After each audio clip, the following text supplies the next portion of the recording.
Okay, so I see a lot of retention videos and I see a lot of retention theories. And to be fair, like to build retention, it's not very easy. It's not an easy task, right?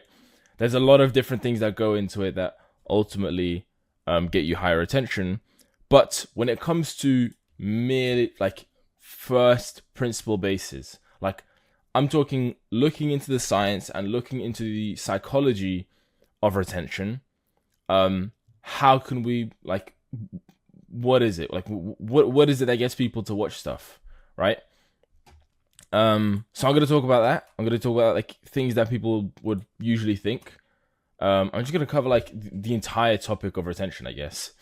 Um, but yeah, I was reading a book and I had this theory at the time where I was trying to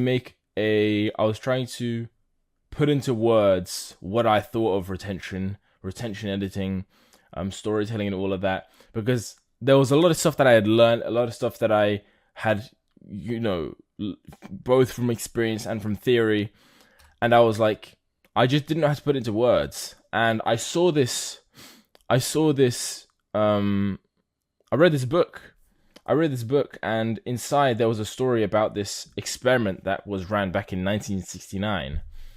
And it was essentially describing this. I'm going to explain the story in a second. But when I read this story, I was like, holy shit. I was I was kind of right. Like I wasn't entirely correct because what I had in mind was that retention was um obviously about like just being engaged with the video, but I didn't know to what extent. And I didn't really know how that worked.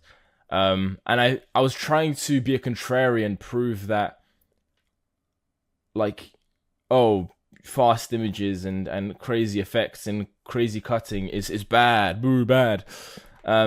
Which, like, to be fair, like I don't prefer it, but it, this experiment like kind of explains that, and this also kind of explains my theory of the whole storytelling side.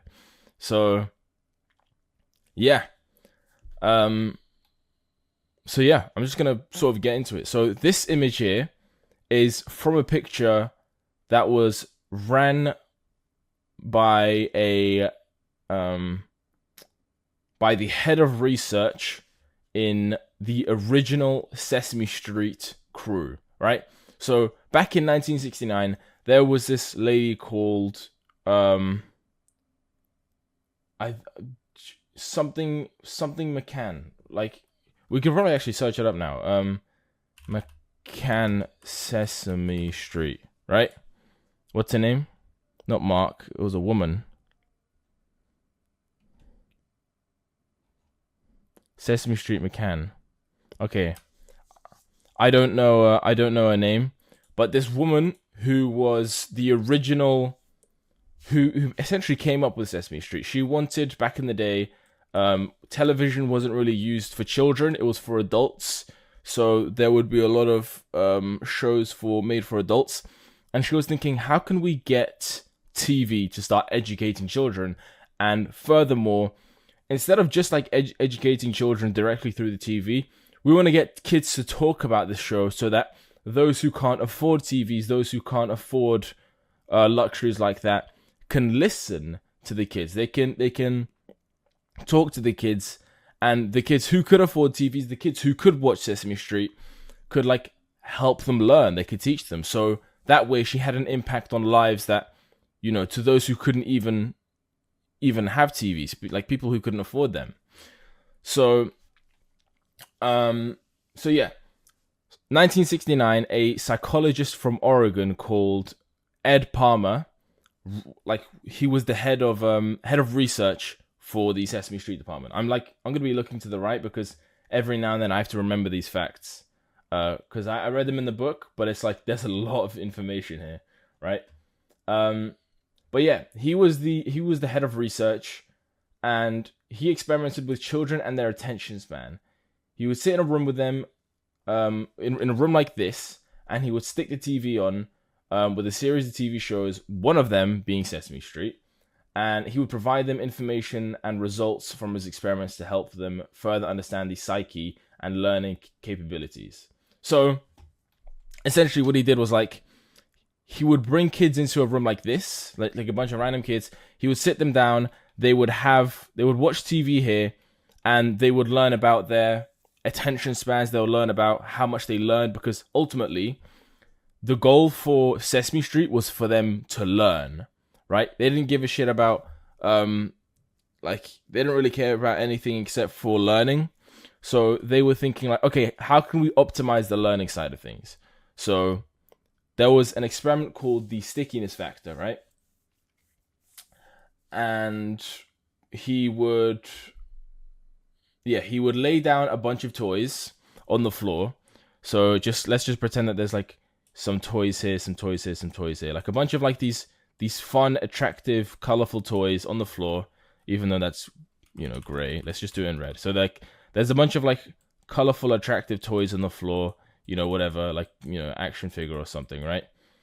And there would also be kids sitting there. So he had this room, and then he would have another room, except this one didn't have toys, right? So one group of kids had toys, one group of kids didn't. And what he would do was he would test to see how much they were paying attention and how much they would understand and how much they would learn. And the results came back, and the kids here would focus on the TV about 47% of the time. So the kids here with the toys, so focus rate was 47%, right? So it was below the midway point. And here the kids without toys, their focus rate was 87%, right? So obviously with less distractions, they could focus more, and with more distractions they could focus less, right? So it's the same way as like if you were to have your TV on, or if you have to have your monitor on, like even if you're watching this video now, if you've got your phone on, you probably got a focus rate of 47%, okay? But here's the trick. They wanted to test. They didn't give a shit about like how much they would look at the screen. They cared about how much could they learn and how much could they understand. And they had, there wasn't a number for this, but they did the testing, and they said that both of these groups had the exact same engagement rate. Like, not engagement rate, understanding. So they both groups of children, I don't know how many children there were, but that was multiple children in both rooms, same number, and they both understood it the same amount. So they learned that the method wasn't about how much could they look at the TV to focus. It was about like, it was about the content itself, right? It was about the content itself. So they realized that if they wanted to change anything, it would be here. Now they wouldn't have much of there's not much they could do with this, but they learned that because originally their plan was to make the show, have a bunch of crazy colors, to have a bunch of silly sound effects, to have like, kind of like how modern, like nowadays, you'll have the same thing. You'll have a bunch of sound effects, you'll have a bunch of crazy movement and crazy colors and crazy animations, right? They tried to do the same thing way back then, right? They'd have silly voices and everything. They tried to be as entertaining as possible, and then they slowly started to drift away from their main goal of, okay, let's try and get them to understand and learn. So they realized that it's not about, oh, okay, what if they're not watching because they have toys and stuff? It's not about, okay, we need to add more color so they can understand. It's like, it's obvious something within your content is not making them understand, right? So they realized, okay, we just need to focus on the actual like production, the actual writing, and the actual recording and all of that stuff instead, right? So this was one of them. This one was called the stickiness factor, right? So stickiness factor. Um, so yeah, they learn that once children don't disconnect. Okay, they learn that children don't disconnect once they get bored. They disconnect once they don't understand, right? So when they would see the Muppets talking to each other, they wouldn't process three people talking at once as a sign of news, but rather sheer confusion. So they would avoid situations like that. So for example, kids, they understand less about the world than we do, purely because we're just older, we've experienced more, we know more about how the world works. They don't. So when stuff like stuff like overwhelming information, like three people talking, or for example, if there was sudden change to the story that they didn't understand. So for example, if story was hard to follow, that's when they would disconnect. So it wasn't a matter of like, oh, okay, they stopped showing the crazy colors. Oh, okay, the funny sound effects have stopped. Oh, okay, the crazy flashes have stopped. No, it's like, I don't know what's going on, therefore I don't care. Oh, you lost me here. I don't care anymore, right? No, it was literally just about the story itself. Okay? So they had another experiment called the distractor, right? And this is where this little slideshow and these little graphs in the background would take place, right? So notice how the walls aren't bright red, okay? But they had bright red walls. They had these graphs just conveniently placed on the wall, just sticking out like a sore thumb to these bright red walls. And they had this slideshow. Now, every 7.5 seconds, they would change the image. So this you can see here was like a big castle or something, some sort of temple. And then they would change it to something else, like birds, or just like any sort of scenery, nature, cities, cars, whatever. They change it every 7.5 seconds, and they would test to see their attention span, right? So they would change the image so that anytime one of the children wouldn't understand the current situation in the TV, they would turn their heads to the slideshow to fill up their gaps of entertainment. So they had now learned that, okay, it's not about the toys, it's not about the silly sound effects and the crazy colors. It's actually about the story. Okay, well then, if we want to keep their attention because they don't understand the story, how about we try out and see if we can keep them to stay focused, even if they don't understand it. So they would test it with these. So they'd have this changing every 7.5 seconds. They'd have these random graphs with, different, just different graphs. Okay, I don't know how to further explain that. And yeah, bright red walls, the most attractive color there is in the color wheel. So they did that, and they reached an attention span of around 85 to 90%. So not quite like AVD, where AVD. So the distractor score. So distractor score is what they use to measure this. It's not the same as AVD. So how AVD works is it takes individual watch times and it puts it into a median, right? So it takes, say there's like 10 kids. Say there's 10 kids in this room. They see at what point do these kids stop looking at the TV. So at what point do they stop understanding? And they put it all together into a median, and then that's your AVD, right? But the distractor score was like, okay, instead of like clicking off as you would do with YouTube, it's always going to be here.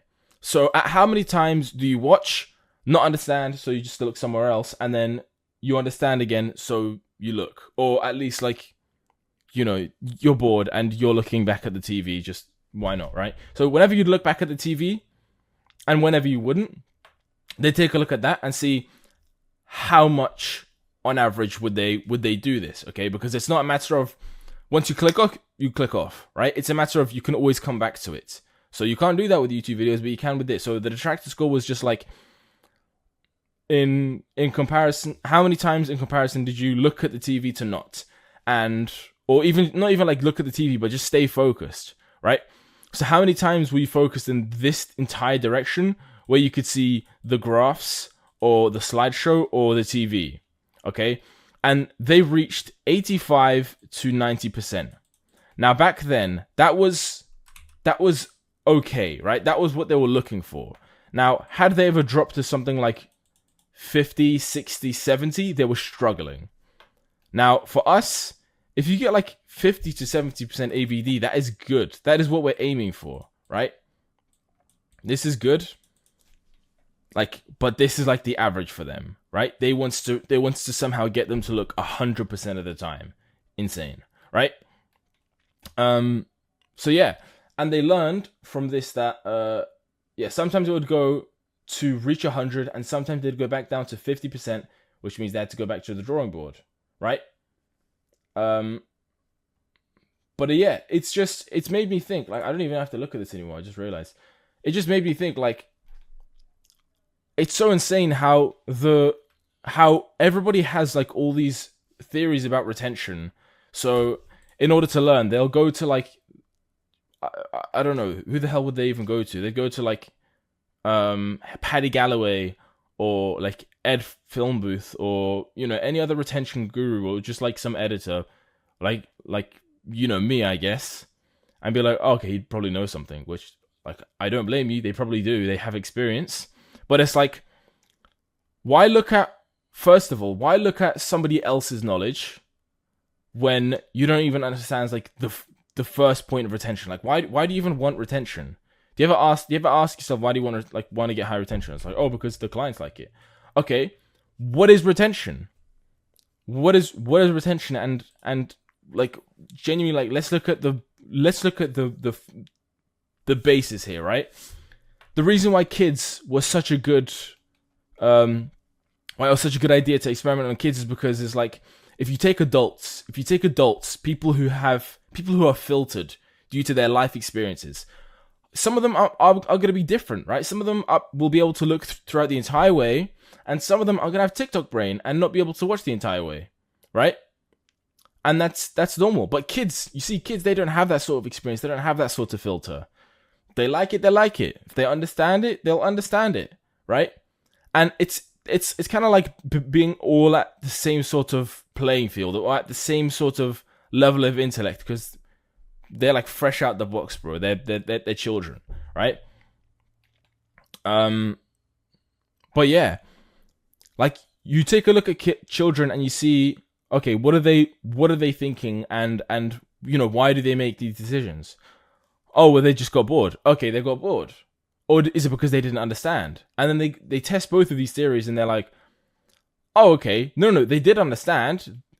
They could understand just as much as the other guys, even if they weren't looking at the screen, right? They could still consume that information. So it's not really a matter of, it's not really like a matter of like just these gimmicky things that we're going for, these gimmicky techniques. It's like, okay, straight up, my story is, it's just hard to follow, right? Kids just can't seem to follow this because there's a bunch of stuff on the screen. Okay, so then let's try and keep it to a point where only 2 Muppets are sharing the screen at once. We'll never have 3. Okay, and they change their names. At some point, they had to change the names of the Muppets because they couldn't conceive the idea. No. They did change a Muppet's name, but they had to get rid of that Muppet because they realized that kids couldn't conceive the idea of somebody having 2 names. So there's a lot of stuff here that they learned, right? And they realized that the one thing that is most important when it comes to, I guess, retention, or just like, you know, kids' focus rates and attention spans, right? Is that the one thing they realize is that they need to understand, right? So all of this makes us realize that the number one, what is going on? What the fuck is going on?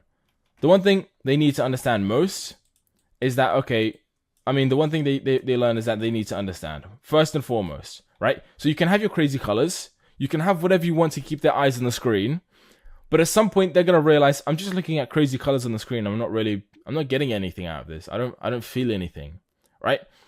Like perfect example of this, kids content nowadays, like actual children's content, like people who have like 40 million subscribers, 50 million subscribers, or like 30 mil or whatever, right? Those channels who upload like 7 times a day on long form and like 20 times a day on short form, okay? People who just post like this nothing content where it's just colors and crazy sounds and, you know, loud dialogue and just all of these effects, just pure effects, right? They're still making these mistakes to this day. It pays, like, whatever they're doing works, and they don't really care about making like good videos, which is all right, whatever. I'm not gonna comment on that. But at the end of the day, it's like, you, for example, you wouldn't watch this. You wouldn't watch like a kids channel content because, well, first and foremost, like, you want to have like a good, compelling thing to watch. Like, you'll probably see like an Instagram post or a TikTok of somebody saying like, oh, I love watching those videos where it's just a documentary about how a YouTuber will get cancelled. Like, people like things that they find interesting. I can't believe I have to say this, but it's like, drama fuels them. Okay, cool. That means they're keeping themselves engaged, right?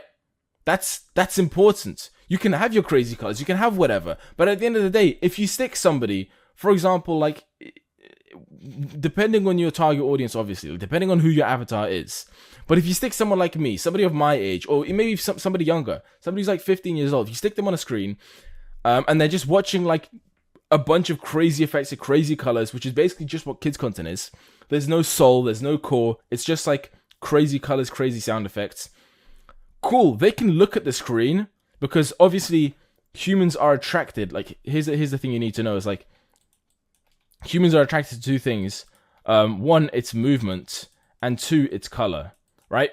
So by human nature, yeah, we're gonna look at it, but are we gonna care? Are we gonna come back? No, we're not gonna come back because we don't care. We just got there to be stimulated by this movement and color, which is what every human does by nature.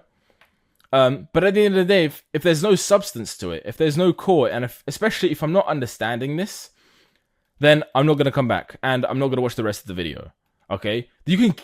My eyes will stay on the screen, but at the end of the day, it's only going to be harder to get somebody to come back and watch the next video, right?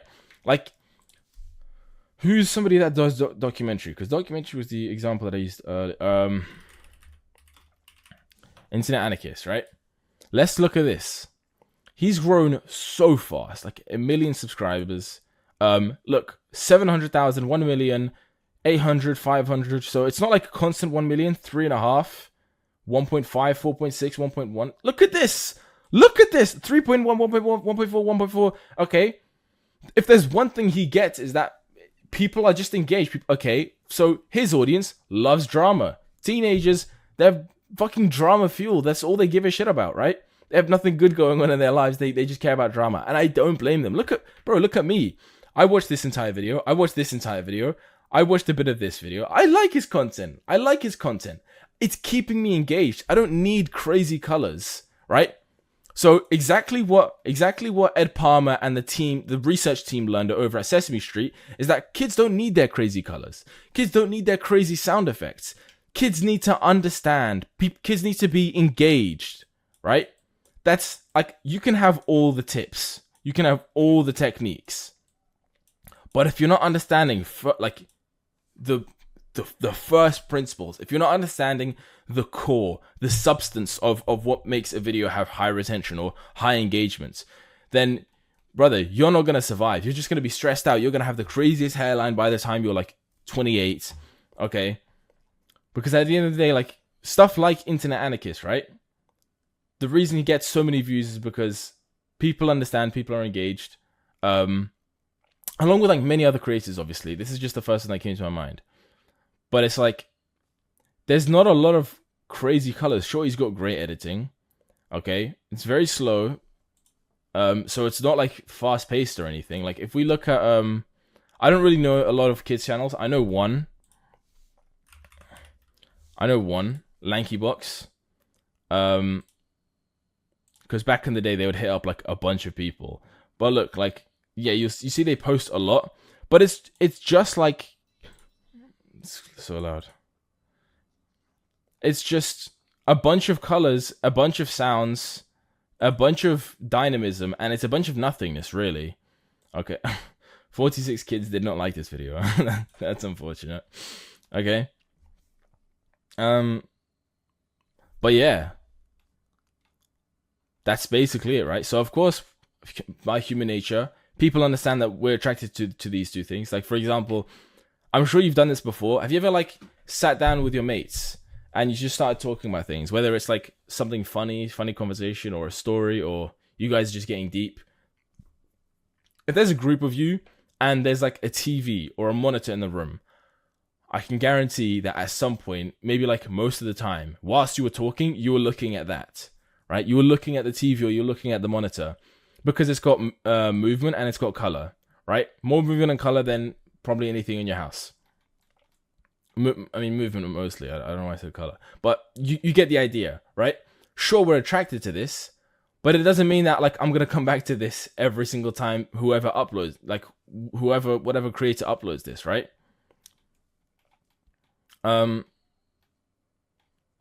Yeah, this is like the core thing you need to understand first.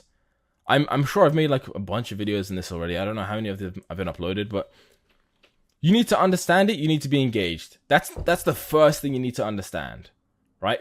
That is the first thing. And this experiment has proved it. Like this was just a theory of mine until I read it. So I was like, oh, okay, if Sesame Street got it right, if Sesame Street discovered this, then that means surely I must be doing something right. Okay? Surely I must be doing something right. But yeah, that's about it. Yeah, bye.